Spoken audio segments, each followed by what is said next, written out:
Hello friends. JEE main में हम 25 जुलाई का सेकंड शिफ्ट का पेपर डिस्कस कर रहे हैं और ये पार्ट 2 है। इस लेक्चर में हम क्वेश्चन नंबर 4, 5 एंड 6 डिस्कस करेंगे। क्वेश्चन नंबर 4 देखिए, और बड़ा शानदार सवाल पूछा है ये जेई मेन में। और देखो, डेफिनेट इंटीग्रेशन का सवाल है। तो लिखा है इसमें -3 से 101, ये तो लिमिट दिया हुआ है, ठीक है। साइन पाई एक्स है और कोस 2 पाई एक्स है, और ग्रेटेस्ट इंटीजर है ये जो बॉक्स दिख रहा है वो। तो इसको हम सोल्व करेंगे कैसे। साइन एक्स का जो पीरियड होता है हमको पता है वो 2 पाई होता है, बट यहाँ पाई एक्स अगर आ गया, ठीक है। तो जैसे अगर मतलब कोई भी फंक्शन है, अगर उसमें के एक्स आ जाता है, तो जो उसका ओरिजिनल पीरियड होता है उससे आप क्या कर दो, के को ऐसे डिवाइड कर दो, है ना, के का मैग्नीट्यूड। तो यहाँ पर हम क्या करेंगे, 2 पाई को डिवाइड कर देंगे पाई से, ठीक है। तो 2 आ जाएगा, यानी कि इसका पीरियड टू टू आ गया, और बॉक्स लगा हुआ है तो उससे कोई फर्क नहीं पड़ेगा ना, उसका पीरियड 2 ही रहेगा, ठीक है। कंपोजिट फंक्शन में ऐसा होता है, जो अंदर वाले का पीरियड होता है वही ओवरऑल फंक्शन का पीरियड हो जाता है। सिमिलरली यहाँ पर भी ऐसा ही, सेकंड वाले में, इसमें देखो कोस का पीरियड भी वही 2 पाई होता है, बट उसके डिवाइड में 2 पाई लिखा हुआ है, तो यानी कि पीरियड कितना आ जाएगा, 1 आ जाएगा। और इन दोनों का 2 और 1 का एलसीएम आता है 2, तो यानी कि ओवरऑल इस फंक्शन का पीरियड कितना हो जाएगा, 2 हो जाएगा। ओके, इतना तो समझ में आ गया। अब ये इंटरवल्स जो लिखे हुए हैं ना, -3 से 101 है, ठीक है। मतलब -3 से 101 तक लिमिट हमको लगाना है। तो कितने इसमें इस तरह से 2 2 के अगर पीरियड के अगर हम इंटरवल बनाएं तो कितने बनेंगे। 101 प्लस 3 कर दो, 104 हो गया। 104 को डिवाइड बाय 2 कर दो, 52 आ जाएंगे, यानी कि 52 इंटरवल्स में हम इसको ब्रेक कर पाएंगे, ठीक है। तो यानी कि बाहर तो 52 आ गया, और मतलब हर एक इंटरवल का वैल्यू सेम आएगा। जैसे -3 से -1 का वैल्यू जो रहेगा, -3 से अगर -1 तक इंटीग्रेट करें तो जो वैल्यू आएगा वही वैल्यू -1 से +1 तक आ जाएगा, ठीक है। और ठीक है, तो हमने इसमें ऐसा किया, यहाँ लिमिट लगा दिया 0 से 2। अब 0 से 2 क्यों लगा रहे हैं, बात तो वही एक सेम ही है, ठीक है, कि आप -3 से -1 तक जाओ, -3 से -1 जाओ, फिर -1 से 1 चल जाओ, और फिर 1 से 3, तो बीच में कहीं 2 आ रहा है। तो जो ये जो पीरियोडिक जो फंक्शन है, मतलब ये जैसे रिपीट होगा, तो इसके बीच में -2 है, तो इसका जो वैल्यू आएगा -3 से -2 तक, उससे -1 से 0 वाले में आ जाएगा, है ना।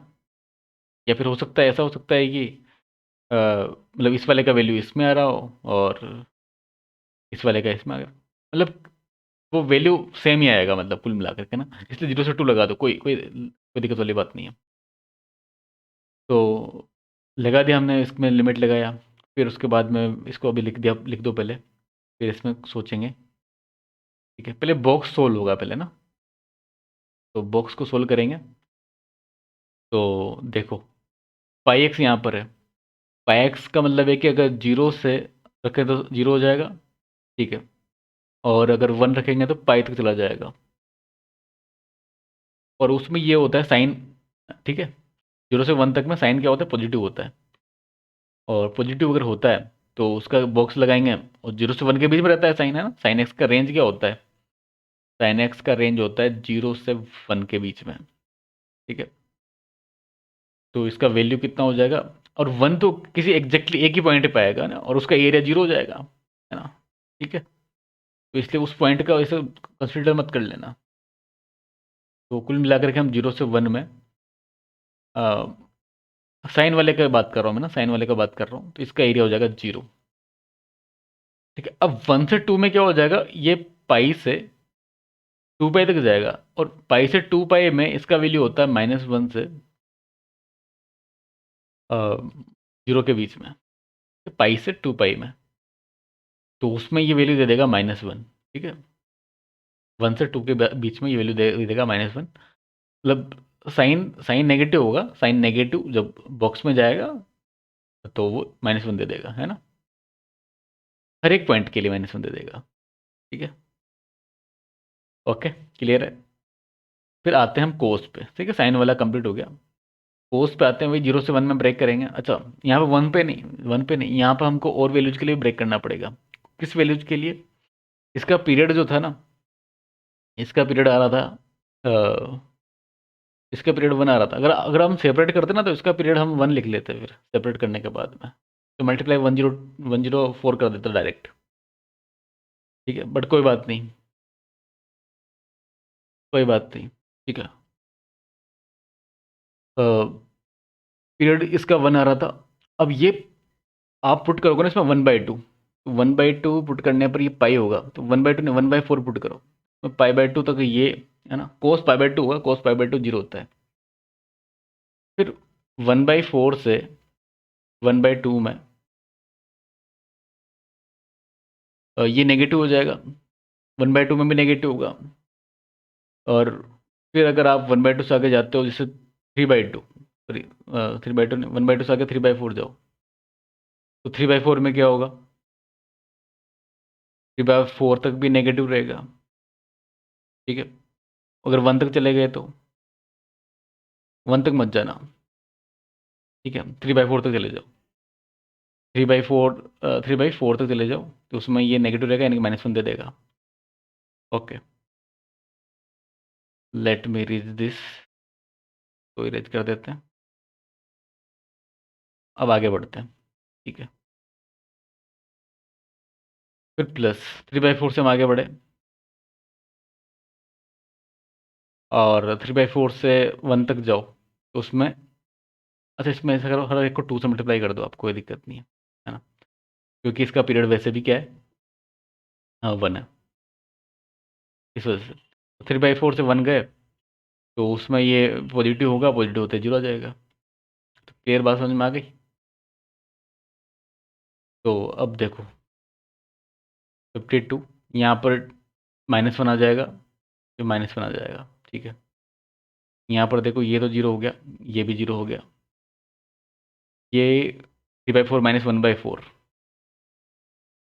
तो 2/4 यानी कि 1/2 बचेगा, यानी कि -1 ये भी बचेगा, ये भी -1 ही बच रहा है। ठीक है, 2 से मल्टीप्लाई भी कर दिया था मैंने, तो अगर -2 से इसको मल्टीप्लाई करते हैं, -2 से मल्टीप्लाई करने के बाद में कितना हो जाएगा? -104, और ये आंसर होना चाहिए इस सवाल का। ठीक है, ओके। तो आई होप कि आपको समझ में आया होगा जो भी हमने डिस्कस किया। पीरियोडिक फंक्शन का यहाँ पे प्रॉपर्टी यहाँ पे ज़्यादा यूज हुआ था, डेफिनेट इंटीग्रेशन तो था ही इसमें। ठीक है, तो फंक्शन पे कमांड होना जरूरी है। अगला सवाल है डिफरेंशियल इक्वेशन से। लिखा हुआ है कि, बड़ा इजी सवाल है, मतलब ये है ना, बड़ा इजी सवाल है, थोड़ा कैलकुलेशन इसमें रहेगा, क्योंकि दो दो पॉइंट्स दिए हुए हैं, तो पढ़ लेते हैं क्वेश्चंस को। Consider the curve y equal to fx passing through the points. ठीक है, ए पॉइंट और बी पॉइंट से पास हो रहा है। 2 पॉइंट्स देने का मतलब क्या है डिफरेंशियल इक्वेशन में, कि कहीं 2 कांस्टेंट बन रहे होंगे, उनकी वैल्यू फाइंड करवा रहा है, इसका मतलब ये है। आगे बढ़ते हैं। If the slope of tangent at any point P, ठीक है, कोई भी कर्व है y इक्वल टू fx, ठीक है, ये कोई कर्व बना दिया, और इस कर्व पे किसी पी पॉइंट पर टेंजेंट हमें ड्रॉ कर रहे हैं। ठीक है, तो स्लोप ऑफ टेंजेंट, स्लोप कितना हो जाएगा dy/dx हो जाएगा। कोई भी एनी पॉइंट हो सकता है, कोई भी पॉइंट हो सकता है, और उसने क्या बोला कि इस प्रोपोर्शनल टू, ठीक है, तो नॉट इक्वल, इसने प्रोपोर्शनल बोला है। प्रोपोर्शनल किसके? Minus ordinate of P, ordinate मतलब जो पॉइंट वाई होता है की बात कर रहे हैं, एंड एब्सिस ऑफ पी यानी कि एक्स, इसके प्रोपोर्शनल दिया है, और वैल्यू बताना है हमको उसको, इसका। ठीक है, वाई ऑफ 1/8। ठीक है, तो कर लेंगे इसमें, क्या करेंगे, dy/dx is equal to minus, constant आ जाएगा एक के, y/x। ठीक है, वेरिएबल सेपरेट कर लो आप इसमें, और डी वाई के अपॉन में वाई लिख दो, और माइनस के डी एक्स अपॉन एक्स लिख दो। इंटीग्रेशन हम कर देंगे, और यहाँ इंटीग्रेट करता हूँ मैं इसको, तो ये हो जाएगा natural log of Y equal to minus K natural log of X plus natural log of C. C ये कॉन्स्टेंट लिखा मैंने ना, और आगे इसमें Y equal to X power में माइनस के इंटू सी, है ना, लॉग के आप फॉर्मूला लगा दिया, प्रॉपर्टी। सी और के फाइंड आउट करना है हमको यहाँ पर, अब सी और के कहाँ से मिलेगा? जो वैल्यू दिया था ना उससे, मतलब ए और बी पॉइंट से मिल जाएगा। ए पॉइंट 1,1,2 है, तो अगर वाई अगर हमने 2 रखा तो एक्स 1 रखना पड़ेगा, और 1 पावर माइनस के 1 ही होता है। ठीक है, तो यानी कि सी का वैल्यू 2 आ गया। यानी कि अब कर्व इस तरह से बन जाएगा y equal to 2 X power minus के।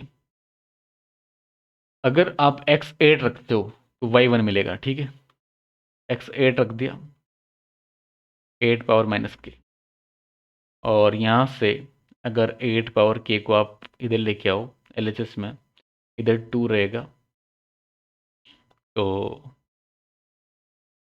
इसको आप ऐसा रख लो कि 8 को लिख दो 2 पावर में 3 के इक्वल टू 1, यानी कि के का वैल्यू कितना आ गया? के विल बी 1/3। ठीक है, तो के का वैल्यू मिल गया, तो कर्व भी मिल गया फिर तो y इक्वल टू 2, और इसको लिख सकते हो आप x पावर में 1/3। ठीक है, अब आगे देखो, हमको वैल्यू बताना है x इक्वल टू 1/8 पर। तो 2 x पावर 1/8 का मतलब, सॉरी x पावर 1/8 नहीं, मतलब 1/8 का x इक्वल टू 1/8, तो इसका मतलब ये 2 पावर माइनस 3 की बात कर रहा हो। ठीक है, तो 2 पावर माइनस 3 और इसका 1/3, यानी कि -1 ऊपर जाएगा तो 4 हो जाएगा, तो इसका आंसर आ जाएगा 4, यानी कि सेकंड ऑप्शन। ओके, आखिरी सवाल इस लेक्चर का, और बड़ा ही बेहतरीन सवाल था ये, है ना? One of my favourite question of this shift.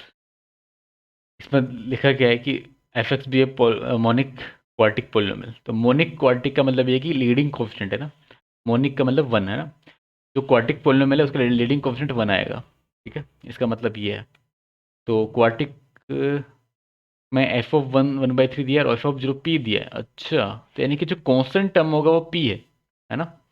तो क्वार्टिक जो एफ एक्स है वो ऐसे हो जाएगा कि लीडिंग टर्म तो 1 है, एक्स स्क्वायर आएगा, यहाँ पर ए आ जाएगा, या बी लिख दो इसको। ठीक है, बी लिख दिया, है ना? बी एक्स, और जो कांस्टेंट टर्म है वो पी इसने दिया है। तो इतना बन गया ये क्वार्टिक पोलिनोमियल।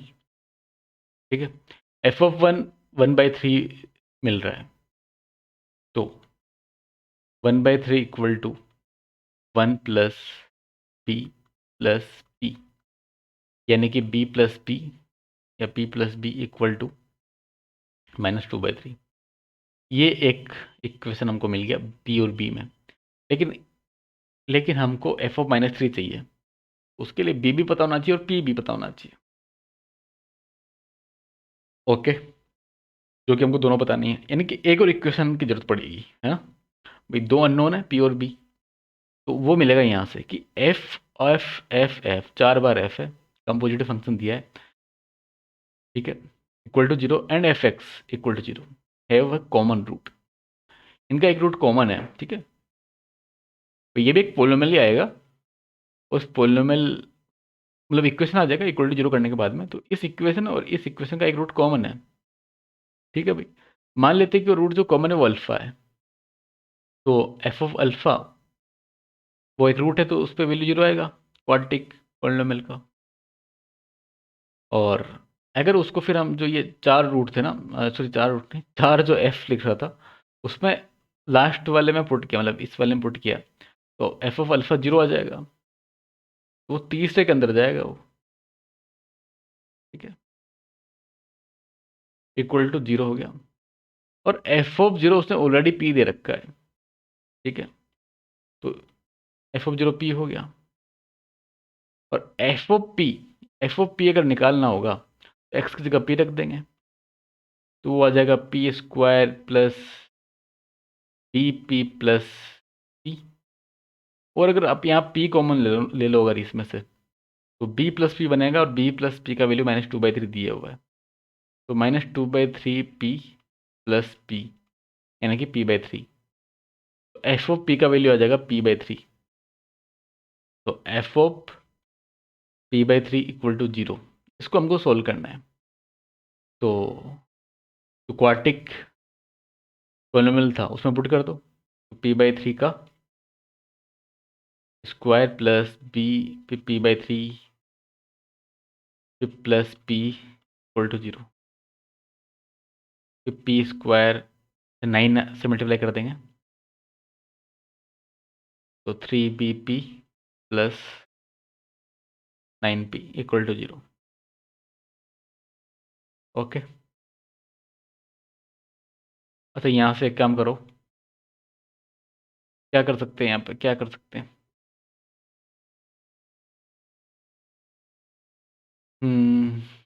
ठीक है, यहाँ से तो एक काम कर लो कि यार p की जगह पर -2/3p पुट कर दो और क्वार्टिक बना लो यहाँ पर, है ना? क्वार्टिक बन जाएगा p में। अच्छा एक काम करते हैं, क्वार्टिक बनाने की जरूरत नहीं है, p तो हर जगह आ रहा है, तो एक तो p इक्वल टू 0 हो गया, ठीक है, और एक p और मिल जाएगा, p plus 3b plus 9 equal to 0 शायद, और p 0 नहीं होना चाहिए, ठीक है। उसने p वैसे शायद इसमें इसमें मेमोरी बेस्ड है, इस वजह से इसने दिया नहीं है, लेकिन यहाँ पर p नॉट इक्वल टू 0 होना चाहिए था, ठीक है। देख लेते हैं, अगर हो सकता है p 0 भी आ जाए, तो आगे इसमें सोल्व करेंगे तो p की जगह रख दो -2/3 -b,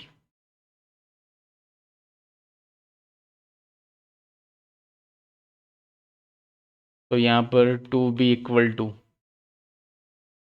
-9 प्लस 2/3, यानी कि 2b इक्वल टू आ जाएगा -27 प्लस 2 -25/6 आ जाएगा b तो, और p इक्वल टू कितना होगा, -2/3 -b,